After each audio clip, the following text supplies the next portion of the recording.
mas que tenha receita bruta anual de até R$36.000, possa ser enquadrado.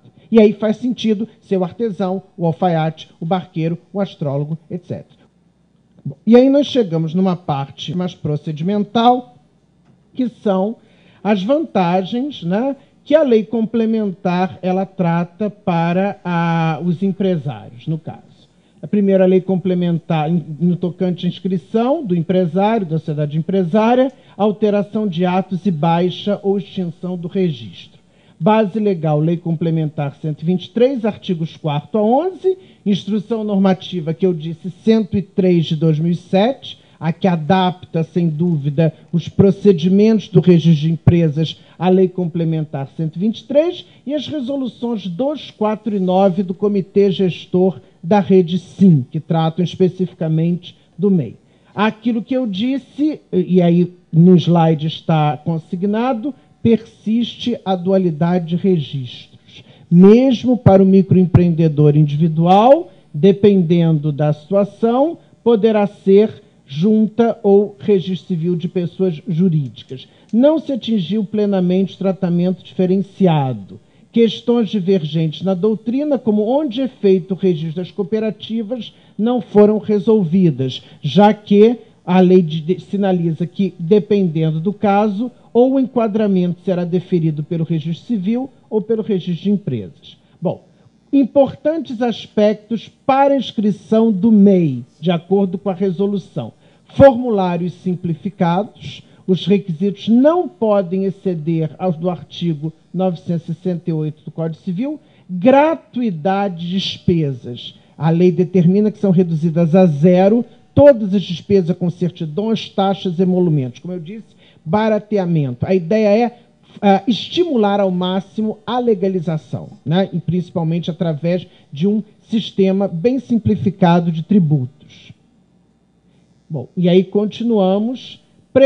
Prerrogativas, né, para os demais microempresários e empresários de pequeno porte. Que é isso? Aqueles que estão acima da receita bruta anual de R$36.000. Quais são as prerrogativas?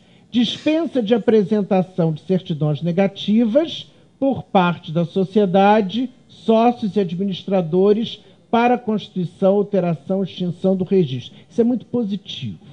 A lei faz uma distinção muito importante entre o que nós chamamos de autonomia da pessoa jurídica.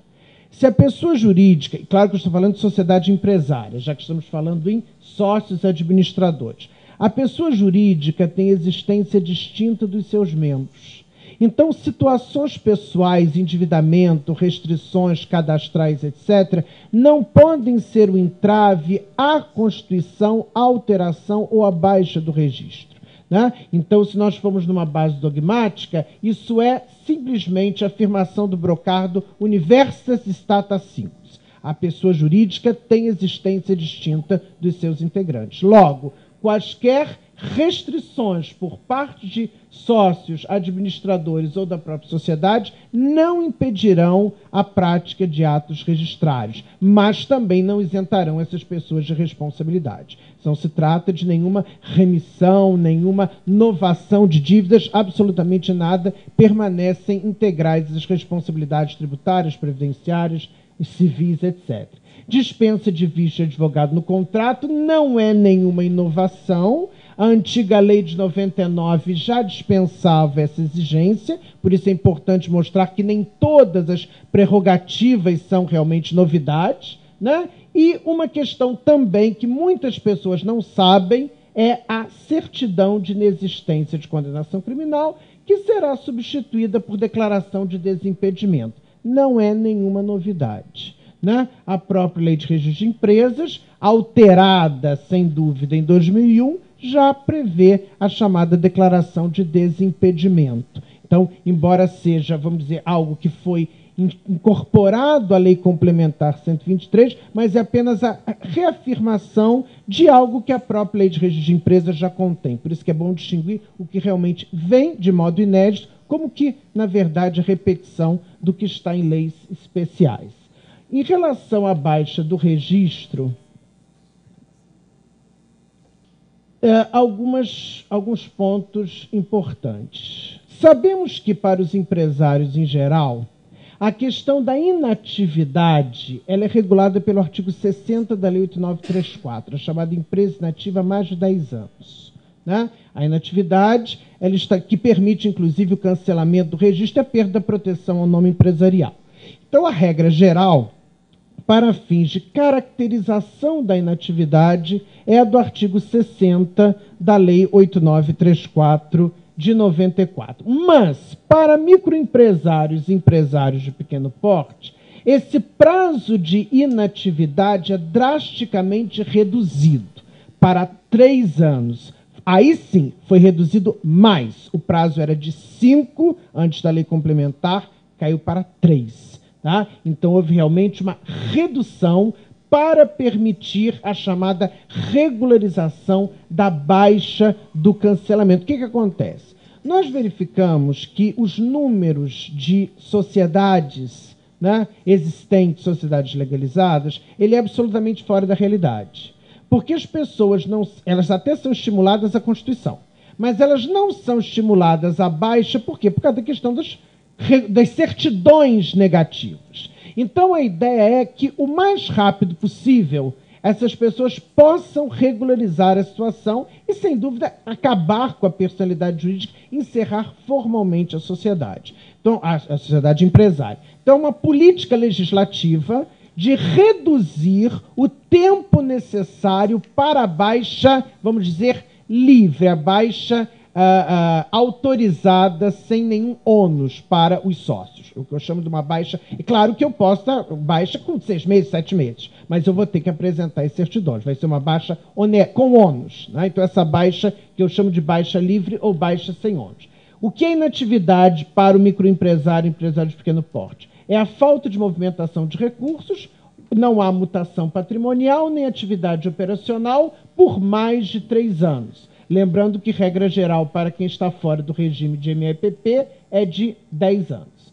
Dispensa da comprovação de pagamento de débitos, taxas ou multas devida pelo atraso na entrega de declarações, porém, com responsabilidade dos gestores e sócios por débitos pendentes. Então, a famosa responsabilidade tributária do artigo 135, inciso 3, né, tão citada, dirigentes de pessoas jurídicas de direito privado, né, como outras previstas em leis, permanecem incólumes, permanecem intactas, ou seja, na verdade, mais uma vez, é separar o destino da pessoa jurídica dos fatos particulares de sócios e dos débitos desta.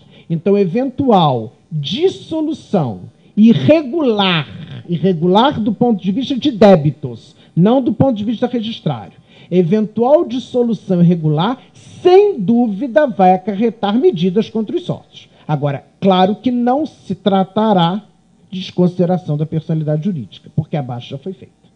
A única coisa que não se pode chamar é essa eventual responsabilidade pelos débitos pendentes da pessoa jurídica, que não foram solvidos pelo sócio. Não se pode, do meu ponto de vista, dizer que o juiz está decretando a desconsideração da personalidade jurídica de uma sociedade que está formalmente extinta, já que a baixa foi processada.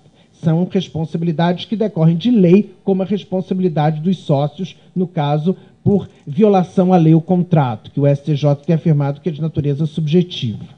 Bom, a solicitação da baixa justamente importa a responsabilidade solidária e, no caso, uma questão que é tradicional na legislação registrária, prazo para manifestação do órgão, seja em decisões colegiadas, seja em decisões singulares. Os órgãos terão prazo de até 60 dias para efetivar a baixa, sob pena de ser considerado registrado. Né? Isso é tradicional, a própria Lei 8934, seu regulamento, prazos para manifestação em decisões singulares ou colegiadas, sob pena de ter o seu ato considerado arquivado. Então, tudo são realmente novidades em termos de legislação. Próximo, por favor, doutor. E aí nós chegamos na dispensa de documentos. Tá? E é aí que eu quero realmente mostrar que certas prerrogativas que a legislação tem dado para microempresários e empresários de pequeno porte foram estendidas pela lei que instituiu a Rede Sim para toda e qualquer pessoa jurídica, independentemente do porte. Por quê? Repare, esse artigo que está transcrito é o artigo 10 da Lei Complementar 123. Tá? Artigo 10 da Lei Complementar 123. O artigo 7º da Lei 11.598, artigo 7º, da Lei 11.598 de 2007, que é o artigo que trata da Rede Sim, eu gostaria que projetassem, tá? Eu vou só ler, acompanhe o slide no quadro, tá? Que é o seguinte. Está aqui. Para o artigo 7º. Para os atos de registro, inscrição, alteração e baixa de empresários ou pessoas jurídicas, né? Então, qualquer sociedade, fica vedada a instituição de qualquer tipo de exigência de natureza documental ou formal, constitutiva ou condicionante, que exceda o estrito limite da legalidade, não podendo também ser exigidos de forma especial quaisquer documentos adicionais aos requeridos pelos órgãos executores do Registro Público de Empresas Mercantis. Basicamente, os requeridos no Manual de Atos, Instruções Normativas, por exemplo, 98 e 100, respectivamente, para sociedade limitada e sociedade anônima, aquela lista da documentação, nada além do que já está regulamentado, essa é a essência. Não podendo também ser exigidos documento de propriedade, vejam, documento de propriedade, contrato de locação ou comprovação de regularidade de obrigações tributárias, isso não tem realmente para o MEPP, referentes ao imóvel onde será instalada a sede, comprovação de regularidade de prepostos de empresários, etc. Né? Então, onde eu quero chegar? É que, embora o artigo 10 da Lei Complementar 123 tenha dado certas prerrogativas para o microempresário e empresário de pequeno porte, que decorrem do enquadramento, algumas dessas prerrogativas são também prerrogativas de qualquer sociedade, independentemente do seu porte, já que a Lei 11.598 de 2007, que não depende de regulamentação, ela... E por isso é que eu li, mostrando a coincidência das disposições, ela também, né, traz prerrogativas para quem não está enquadrado como microempresário, empresário de pequeno porte. Então, é justamente a necessidade que nós temos dessa interpretação sistemática. Uma pessoa ali diz assim, olha só, se eu estiver enquadrado como ME ou EPP, eu não preciso apresentar prova que eu sou proprietário ou locatário do imóvel onde está o estabelecimento, que eu sou enquadrado. Mas se eu perder o enquadramento, eu vou ter que apresentar. Não vai. Por quê? Porque você está amparado por este artigo 7º da lei. Como eu disse, o comitê gestor da Rede Sim, ele se aplica a sociedades de qualquer porte, independentemente de estarem ou não enquadradas nos limites da lei. Mais uma vez, eu vou chamar a atenção para o artigo 2º, parágrafo 7º da Lei Complementar. A rede simplificada para regularização, etc., ela tem por finalidade regulamentar a inscrição, abertura, alvará, etc., de empresários e pessoas jurídicas de qualquer porte. Então, de empresários e pessoas jurídicas de qualquer porte. Esta lei, a 11.598, ao estabelecer a dispensa da apresentação desses documentos, não se dirige à norma, o que seria absolutamente necessário, a ME ou EPP. Então, essa norma é dirigida a todo e qualquer empresário, pessoas jurídicas de qualquer porte. A grande questão, e aí sim é a polêmica que eu gostaria apenas de levantar, é a seguinte. Vamos ler. Comprovação, né? Documento de propriedade, acompanhe silenciosamente. Contrato de locação, né? Do imóvel onde será instalada a sede, filial ou de estabelecimento. Para as demais sociedades, dispensa de comprovação de regularidade de obrigações tributárias referentes ao imóvel.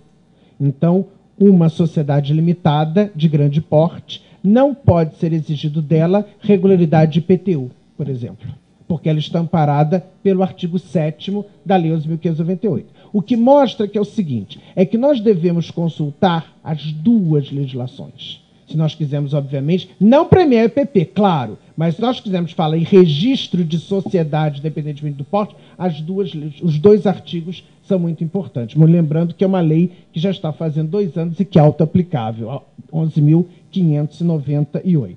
Próximo, por favor. A competência da junta comercial se circunscreve ao exame das formalidades essenciais e formais, cumprindo-lhes velar pelo cumprimento da lei, se entrar em indagações de ordem jurídica controvertida, ou interferir na manifestação da vontade das partes, cuja prerrogativa indelegável é do Poder Judiciário. Lembram que eu digo a quem cabe o controle da organização da atividade? Ah, mas é artesão. Mas isso não é uma empresa, mas é uma vontade e é uma declaração. Obviamente que isso não significa que a junta recebe. A junta não recebe um contrato sem administrador. Um administrador pode, uma limitada, ser designado em ato separado, mas o ato separado tem que ser apresentado. Então, eu estou falando em um reino da liberdade total. O próprio artigo 35 da Lei 8.934 é claro das proibições de arquivamento. Né? O artigo 53, inclusive, do Decreto 1800, trata das cláusulas obrigatórias no contrato de sociedade. Né? Então, sem dúvida, questões objetivas de exame da regularidade do ato, dos poderes, etc., devem ser objeto de fiscalização. Então, o que eu coloco é que não entendam que o artigo 11 ele não está, de modo algum, indo ao encontro das instruções normativas do Manual dos Atos Registrados. Apenas que nada do que já está posto, nada do que já está exigido e que, obviamente, está amparado ou na lei especial ou na lei 8.934 é dispensável, poderá ser negligenciado. O que não se pode é exigir coisas que a lei exigia, como, por exemplo, uma série de documentos, e agora são dispensas, como questão do ficha de advogado, né? Isso não pode, porque isso está expressamente dispensado para o microempresário e empresário de pequeno porte. Ou seja, se há uma dispensa, é isso que é o objetivo. Se há uma dispensa, não se pode exigir contrariamente ao que está previsto, ao que está regulamentado. Então, qualquer exigência de natureza documental, formal, restritiva ou condicionante que exceda o estrito limite dos requisitos pertinentes à essência do registro. Então, não entendam o artigo 11 como algo que esteja revogando o artigo 35 da Lei 8.934. Isso é que realmente é a minha preocupação. Isso é algo imperativo? Sem dúvida, é uma norma cogente, imperativa do legislador, mas de modo algum isso representa uma reformulação ou uma restrição aos procedimentos registrados. O mais importante é a essência do ato do registro. Ora, se eu estou constituindo uma pessoa jurídica, é claro que eu preciso ter o valor do capital. Não se trata de uma cooperativa cuja lei prevê a dispensa ou a variabilidade do capital. É uma sociedade. Tem que ter capital social, tem que ter nome empresarial, tem que ter registro, qualificação dos administradores. No caso da limitada, isso é possível em ato separado, a responsabilidade social. Então, tudo realmente que é necessário é possível. Uma questão também, voltando em relação, até me vem à cabeça a Instrução Normativa 98, um ponto que eu acho, particularmente, sendo crítico, que o legislador poderia também ter ousado, até porque eu sou radicalmente contra, por que não permitir constituição de microempresa ou empresa de pequeno porte em pessoas casadas no regime da comunhão universal? Lembre-se que a questão já tinha sido pacificada pelo Supremo Tribunal Federal, é uma involução. Então, o legislador, sim, é para facilitar, vamos dar um tratamento diferenciado. Nesses regimes, as pessoas casadas, separação obrigatória ou em comunhão universal, podem contratar sociedade. Se a lei trata, como nós vamos ver agora, de aspectos societários, inclusive tem um que eu tenho certas razões, mas também seria um ponto favorável. Vamos eliminar certos obstáculos. como é uma matéria que já tinha sido até objeto de manifestação do STF e da doutrina praticamente maioria unânime, com algumas pouquíssimas exceções, era também de lege ferenda algo que poderia ter sido feito, ou seja, eliminar, né, a vedação que está, inclusive, na Instrução Normativa 98, naqueles regimes não se pode constituir sociedade limitada. E aí a Junta, obviamente, aplica o artigo 977 do Código Civil. Então, eu acho que é importante, obviamente, atentar para esse trecho, que eu acredito que continua sendo a orientação das juntas comerciais, até porque é um parecer tradicional, né, do DNRC, de que é justamente o exame da legalidade estrita, da legalidade formal. Não se questiona se a cláusula é abusiva, se está de acordo com a boa-fé objetiva. Ah, mas não integralizou o capital, então eu não posso deferir o aumento, porque não integralizou. Isso é questão interna. Eu não vou analisar se você integralizou ou não. Eu simplesmente, né, aceito. Claro, né, que aceito que você arquive aquela ata, independentemente daquilo trazer prejuízo ou não para algum sócio, no caso. Isso depende, obviamente, da análise que se faça. Continuando, próximo.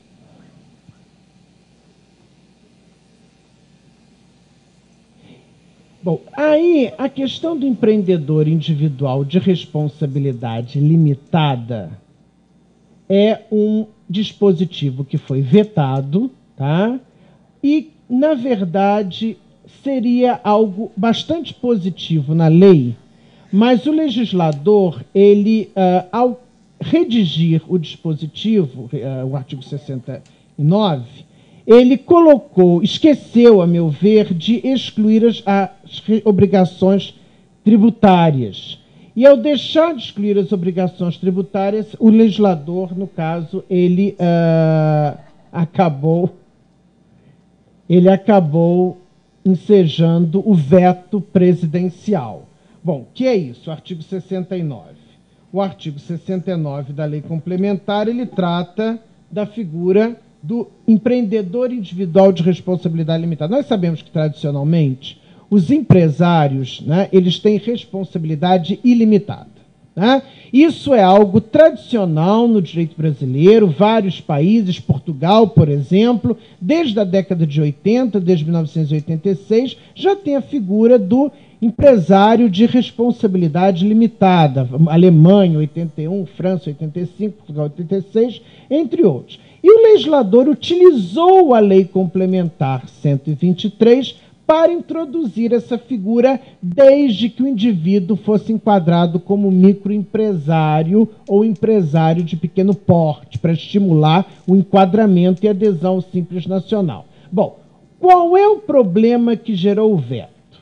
Esse microempresário, empresário de pequeno porte, enquadrado, somente responderá pelas dívidas empresariais com os bens e direitos vinculados à atividade empresarial. Como saber que bens são esses? No primeiro caso. Né? Que é isso? Está muito amplo. Né? Que bens? Né? Tem que averbar no registro de imóveis? E se forem bens móveis, como é que eu vou fazer o controle desses bens? Né? Exceto nos casos de desvio de finalidade, confusão patrimonial e obrigações trabalhistas em que a responsabilidade será integral. Se não tivesse ocorrido o veto, ele responderia limitadamente pelas obrigações tributárias. Né? Então, esse foi o objetivo do veto, ou seja, não houve a ressalva de que ele não poderia limitar a sua responsabilidade em relação aos débitos tributários. Então, em razão disso, o veto disse que esse dispositivo era inconstitucional porque ele estava entrando em matéria tributária, estava regulando capacidade tributária, definindo a figura de contribuinte, dizendo que não é considerado contribuinte o empreendedor individual de responsabilidade limitada. Então, esse foi o problema. Ele colocou que o trabalhista responde, mas esqueceu lá na ressalva das obrigações tributárias. Agora, importante, hoje, um caso de limitação muito específico, mas que tem previsão na Instrução Normativa 97, de registro de empresa, que é a figura do menor autorizado. Né? O menor autorizado, né? Aquele menor autorizado pelo juiz a prosseguir no exercício da empresa, ele só responde pelos bens existentes à época da autorização. Então, é para mostrar que seria uma ampliação de um caso de limitação de responsabilidade, né? Diz a lei, não ficam sujeitos ao resultado da empresa os bens que o menor já possuía ao tempo da autorização judicial, no artigo 974, parágrafo 2º. Então, o comentário que eu ia fazer justamente sobre esse artigo, não é isso, o próximo, deve estar no próximo slide, é justamente a razão do veto, né? Justamente não pode agora, por meio de norma que sequer tem por objeto matéria tributária, alterar disciplina do CTN.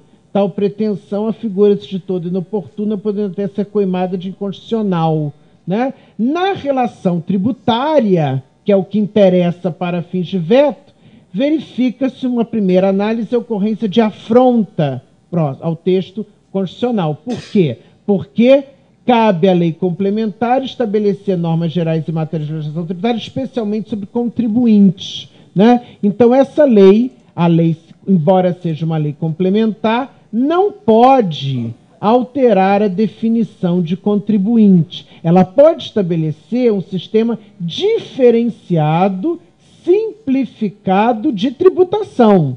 Sim, tudo bem, está dentro do que a Constituição reserva a essa lei complementar. Mas alterar a noção de contribuinte, dizer que empreendedor individual de responsabilidade limitada não é contribuinte ou só responde até os bens afetados à atividade empresarial, isso afronta a Constituição. Por isso é que, na verdade, a principal razão do veto é dizer que as obrigações tributárias não estariam fora da limitação da responsabilidade do empreendedor individual. Porque se o dispositivo tivesse sido aprovado, né, quer dizer, entrasse em vigor a lei complementar com o artigo 69, ele deixaria de pagar ou diria, não, só responda até esse limite. Os meus bens pessoais não entrariam. Por isso é que essa foi a razão do veto. Próximo. Eu listei os principais aspectos societários da Lei Complementar 123. Não vou mencionar os aspectos referentes a protestos. Tá? Há um dispositivo sobre questão de emolumentos, cancelamento de protestos, etc., mas a matéria aí não é cambiário, é cambiário, a ideia é explorar o aspecto societário. Então, os aspectos mais importantes são dispensa de realização de reuniões e assembleias, dispensa de publicações, dispensa de indicação do objeto na denominação da sociedade simples ou empresária do tipo limitada, estimula a utilização de meios alternativos para a resolução de conflitos, claro, inclusive conflitos societários. Lembrando que os dois últimos aspectos dos artigos 72 e 75 merecem um comentário especial. Por quê? A sociedade limitada, antes do advento do Código Civil, não precisava indicar o objeto no seu nome empresarial. A própria Lei 8934 era clara, dispensada a indicação do objeto no nome empresarial. Então, isso, na verdade, é uma alteração, quer dizer, na verdade, voltar a um regime anterior, só que agora só para sociedades enquadradas como ME ou EPP. Quer dizer, restabelecer um regime de facultatividade do objeto, mas para quem estiver enquadrado e não para toda e qualquer sociedade limitada. Então, volta ao regime anterior, embora com sujeição passiva bastante limitada. E, segundo, estimula a utilização de meios alternativos para a resolução de conflitos. Nós sabemos que temos a Lei 9.307 da Lei de Arbitragem, né, a Lei Marco Maciel. E, claro, que a questão da arbitragem não é algo que é trazido pela Lei Complementar 123. Então, o legislador aqui reforça a utilização da arbitragem e, na característica de cima, restabelece uma regra que já existia antes do Código Civil. Agora, nós vamos começar a comentar cada uma dessas com destaque para as duas primeiras. Dispensar a realização de assembleias e reuniões. Nós sabemos que a sistemática da realização de assembleias, não reunião, mas assembleia, ela é muito onerosa. A lei exige, no caso do Código Civil, 3 publicações. Se não tiver quórum na primeira convocação, outras 3 publicações para a segunda convocação, e tudo contrato tem que regular, porque o que o contrato não regular, né, são aplicáveis às normas de assembleia. Então, sem dúvida, a assembleia, que é obrigatória para sociedades a partir de 11 sócios, é um procedimento caro para sócios, e um microempresário, empresário de pequeno porte, uma sociedade limitada, simples ou empresária enquadrada nesse regime, teria, sem dúvida, dependendo da situação, dificuldades em pagar essas publicações. Então, uma finalidade operacional: diminuir os custos e os procedimentos para a tomada de decisões.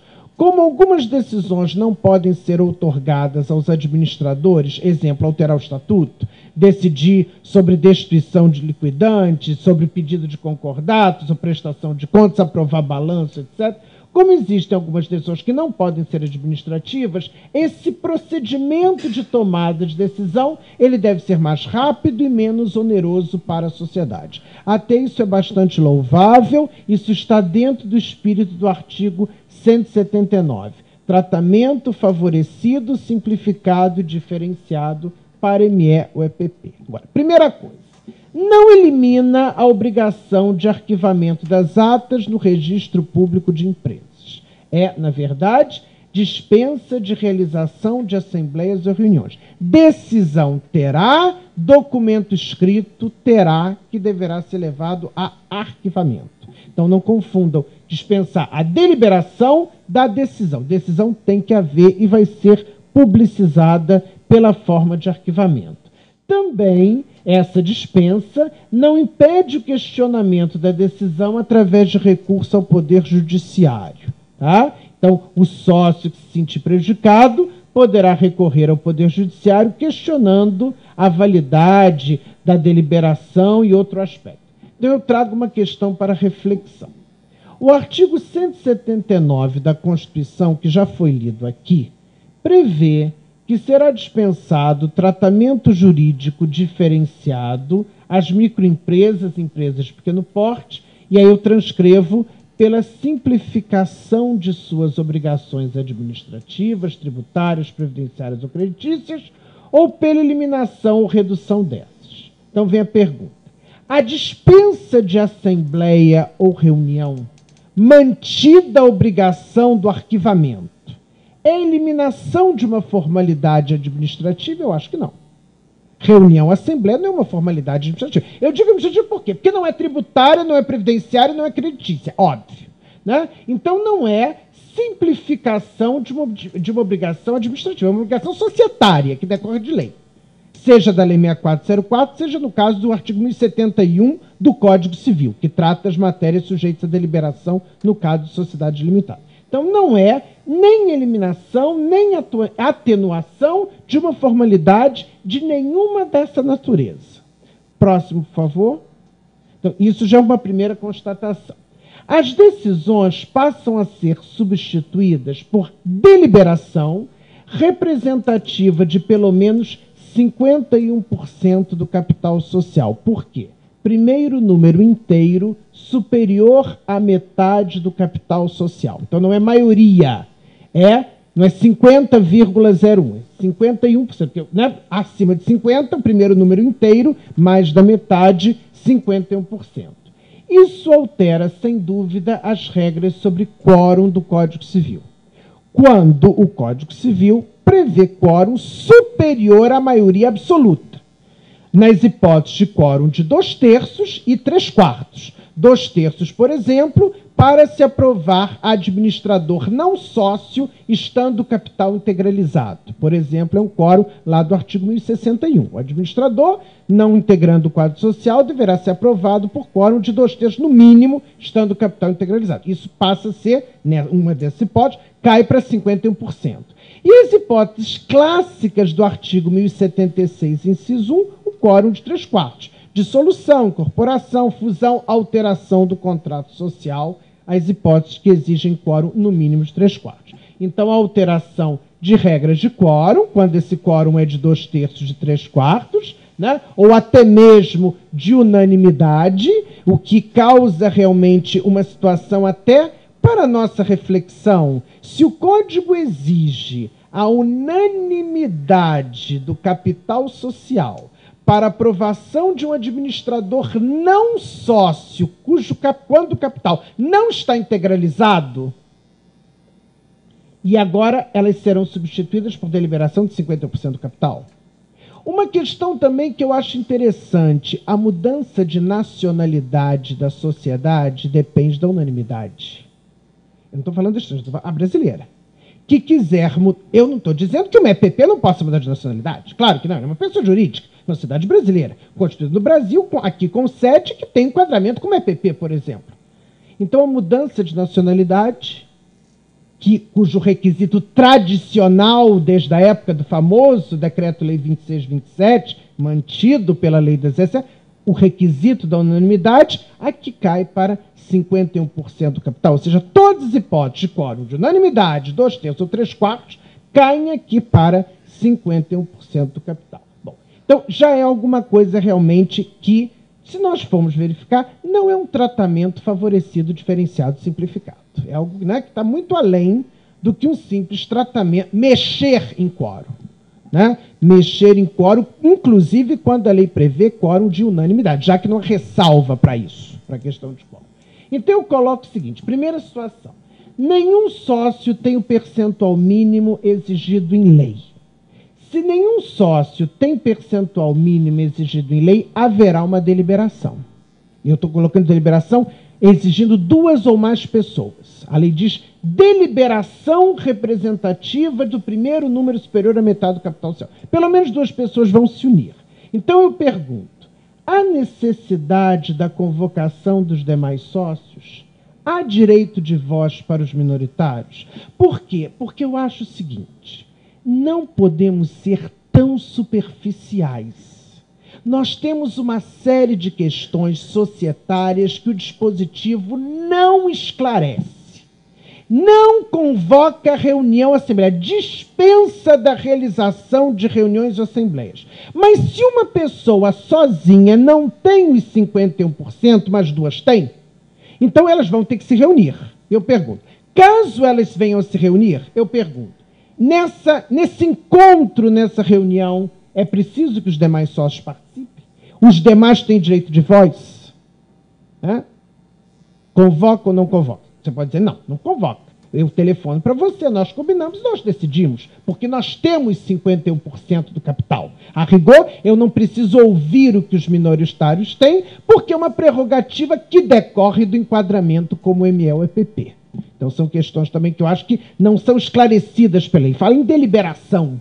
Né? Mas deliberação pressupõe um conclave, mas pode ser um conclave do grupo majoritário de 51%. Eles não estão obrigados a nem sequer telefonar, nem sequer participar, que irão reunir. É uma questão que também pode, eu não estou colocando o aspecto de registro, porque o registro não entra nesse mérito, mas no tocante a questões que podem ser levadas para o judiciário.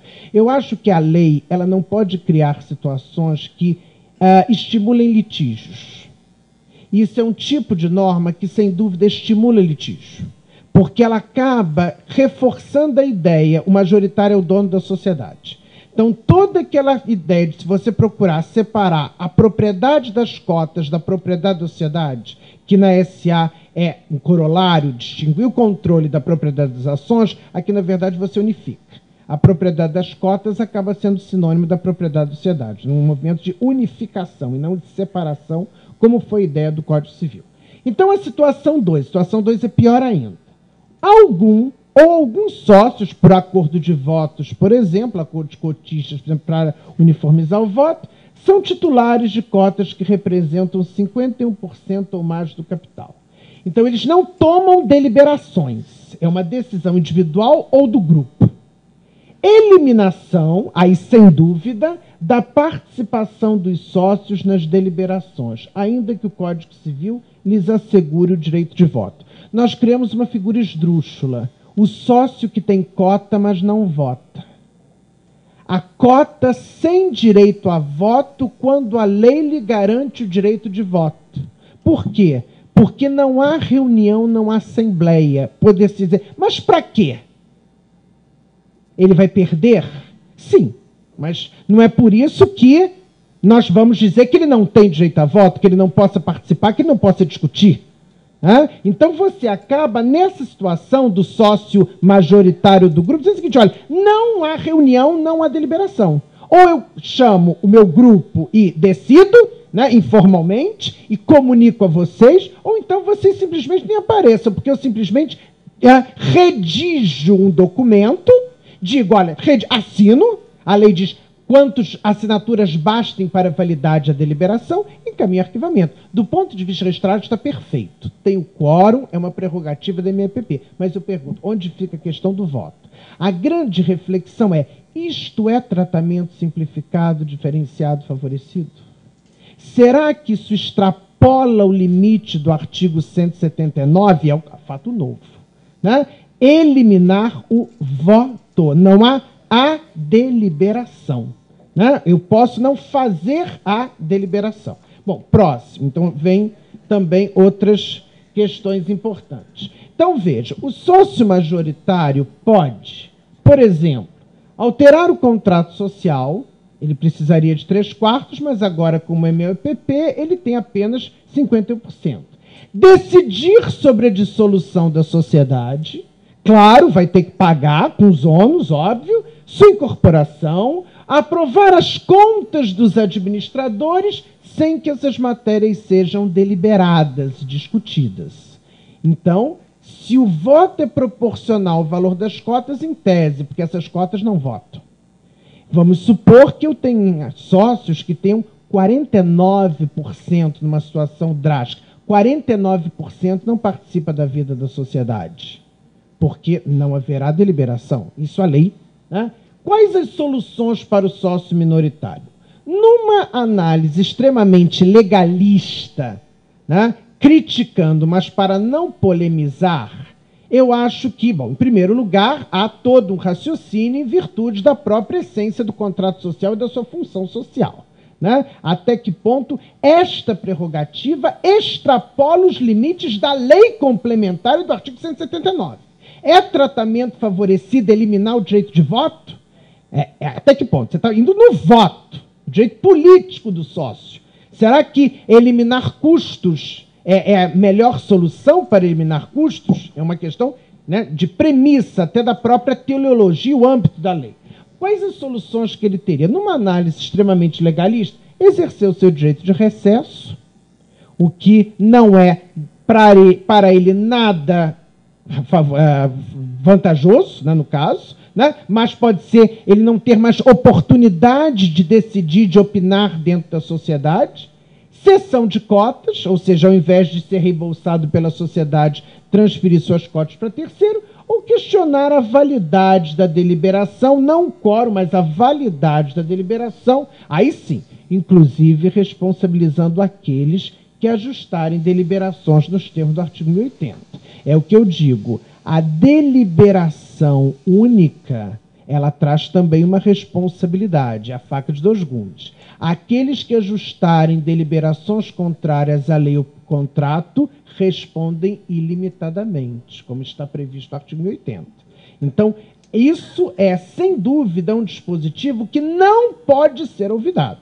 O fato de se ter, literalmente, tirado o direito de voto dos sócios minoritários, porque a ideia foi tirar o direito de voto, reduzir o quórum de 3/4 ou até unanimidade para 51%, sem ressalvar situações fundamentais como mudança de nacionalidade ou administrador não sócio. Então, tudo isso, de uma forma muito rasa, de uma forma muito simplista, não pode, sem dúvida, dizer tem poderes, tem prerrogativas, mas também tem responsabilidade. Esse sócio majoritário, se violar o contrato, se promover, por exemplo, dissolução de companhia próspera, etc., ele pode vir a responder ilimitadamente, já que nós temos o artigo 1080, que é um caso típico de ilimitação de responsabilidade do sócio por deliberações que violarem o contrato ou a lei. Então, fica aí, independentemente do questionamento, mas é importante pensar, o sócio tem minoritário, tem algumas, poucas sim, mas tem algumas saídas, principalmente essa, no sentido de responsabilizar e questionar em juízo a abusividade ou a ilegalidade de certas decisões do sócio majoritário. Tá? Então, isso eu acho um ponto importante para ser tratado. Próximo. A norma do artigo 70 da Lei Complementar exige a realização de reunião assembleia para decidir sobre a exclusão extrajudicial do sócio ou, e aí é o que eu quero entrar, se o contrato social dispuser em sentido contrário. Então, o contrato social pode manter o regime de deliberações do Código Civil. Os sócios podem não entregar uma carta branca para o sócio majoritário, para o grupo que detém 51% do capital, e podem continuar observando os quórums do Código, realizando reuniões ou assembleias. Vem a questão da aplicação do direito intertemporal. A partir da vigência da lei complementar, como isso não é matéria tributária, não teve vacácio. Tá? Então, a partir da vigência da lei complementar, as sociedades já enquadradas como ME ou EPP, né, isso independe de opção por simples nacional, porque é questão de enquadramento, já estão desobrigadas a realizar reunião assembleia. É necessário a previsão no contrato social de que os conclaves serão mantidos, mesmo com a dispensa da lei? Caso os sócios queiram inserir no contrato a cláusula que mantenha a obrigatoriedade de reuniões ou assembleias com o quórum 51% ou 3/4 do capital. Vamos sintetizar. As sociedades constituídas a partir da entrada em vigor da lei, ou enquadradas a partir da entrada em vigor da lei, sem dúvida, seus sócios estão desobrigados da realização de assembleias. Tá? Porque elas já estão aderindo àquele regime jurídico de dispensa, sabendo da norma, ou pelo menos devendo conhecer.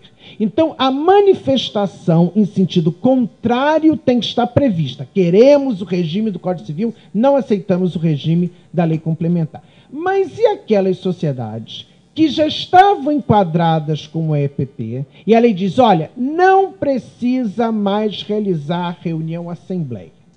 Isto é compulsório ou isto é facultativo? Se é facultativo, então depende de uma manifestação de não, nós queremos usar essa prerrogativa. E para usar essa prerrogativa tem que ter, segundo a lei, previsão no contrato. O contrato social tem que dizer que a disposição é a do Código Civil e não a da Lei Complementar 123. Então, eu começo no próximo a enfrentar essas perguntas. Dados a serem considerados para a formulação da resposta. A norma do artigo 70 é dispositiva e privilegia a autonomia da vontade. Elas são desobrigadas, elas são dispensadas de realizar reunião ou assembleia em qualquer das hipóteses da legislação civil. Eliminar a participação do sócio minoritário e o exercício do seu direito de voto é uma forma de tratamento favorecido às ME ou EPP nos termos do artigo 179? Até que ponto?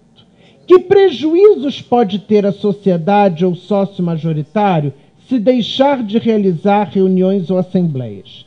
Que riscos ou prejuízos podem ter o sócio minoritário? O legislador considerou que quem tem a maioria do capital social deve decidir com responsabilidade o destino da sociedade. A simplificação dos procedimentos é benéfica para as ME e EPP. Vejam que eu faço um pouco de advogado do diabo.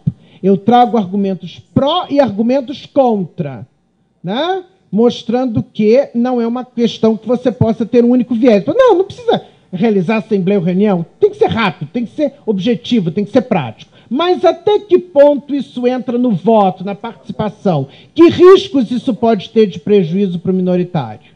Então é algo que realmente merece uma reflexão. Eu acho que não poderia isso ter vindo da forma que veio, sem passar por uma discussão muito maior do que esse ponto.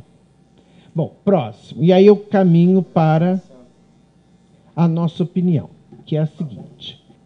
Extrapola o tratamento favorecido previsto na Constituição Federal para as ME e EPP. E não é consentânea com princípios do direito contratual. Não é porque é ME e EPP que nós não estamos diante de um contrato de sociedade.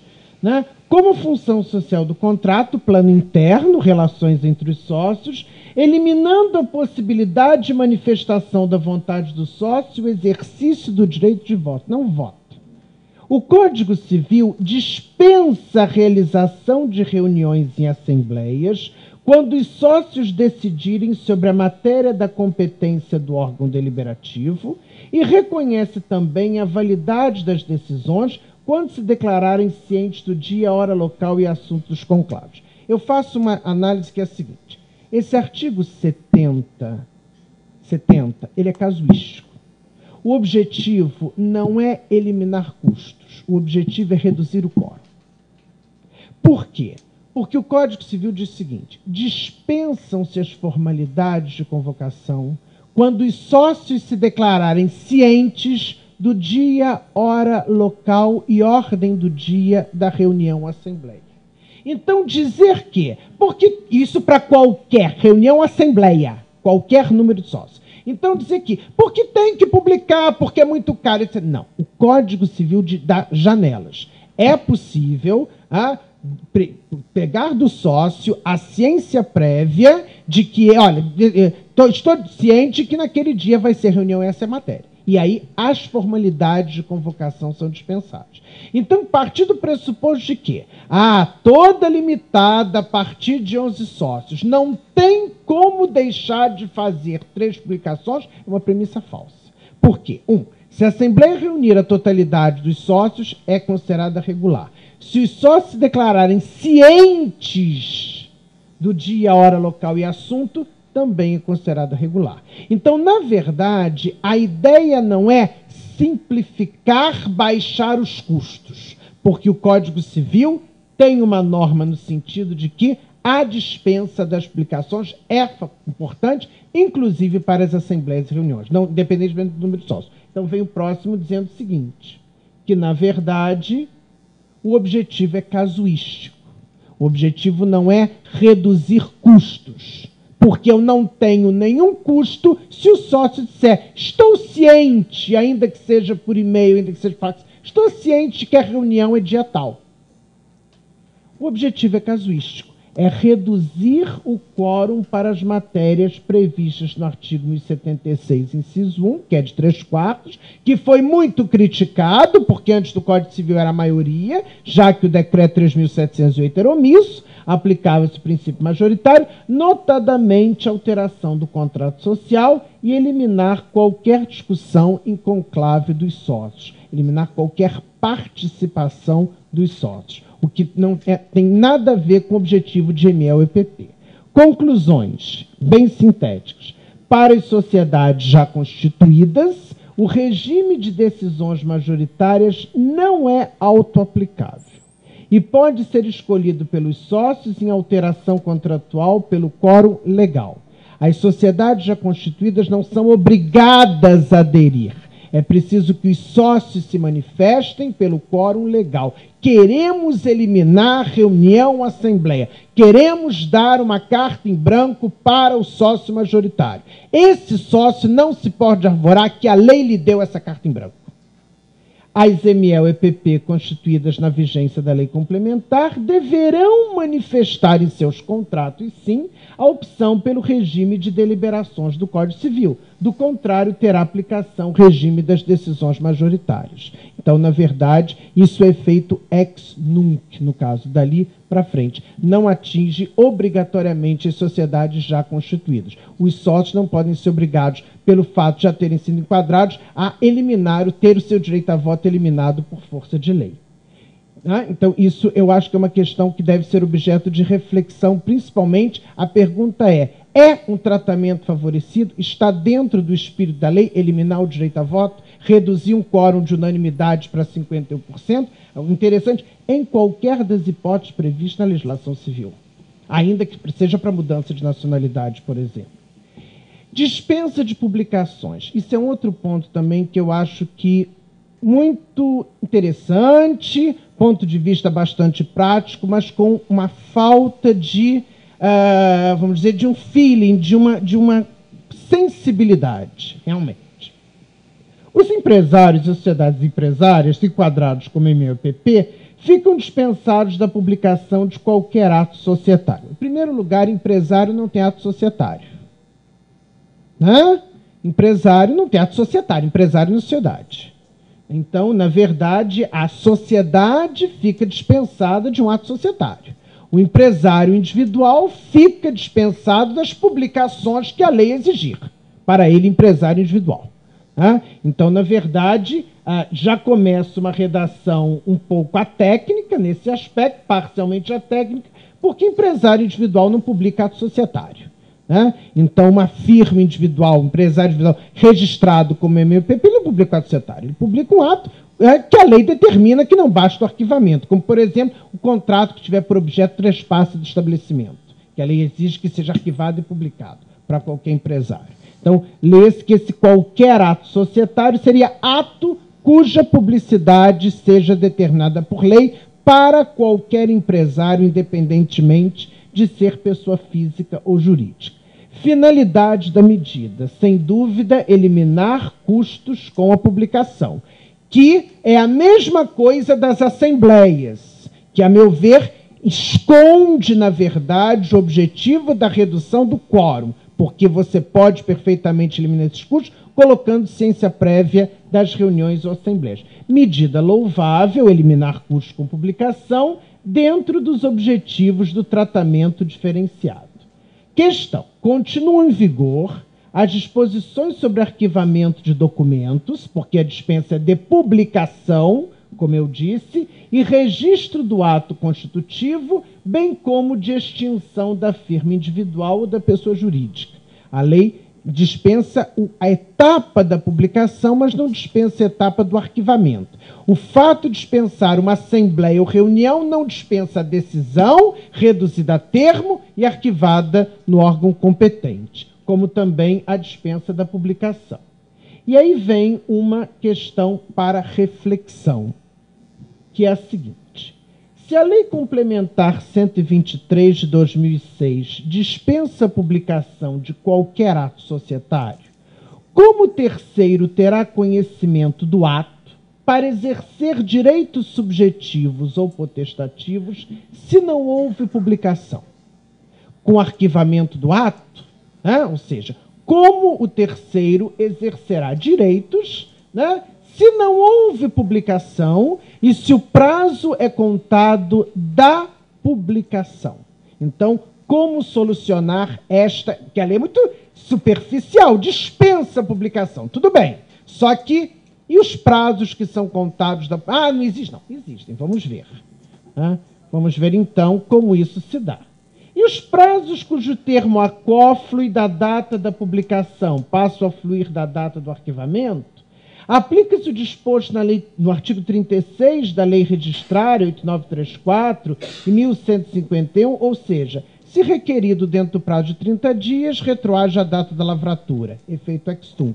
Se requerido depois de 30 dias, a partir da data do arquivamento. Quer dizer, tudo isso são questões que nós vamos procurar enfrentar agora, que eu acho que são importantes, que isso indo muito além do texto legal.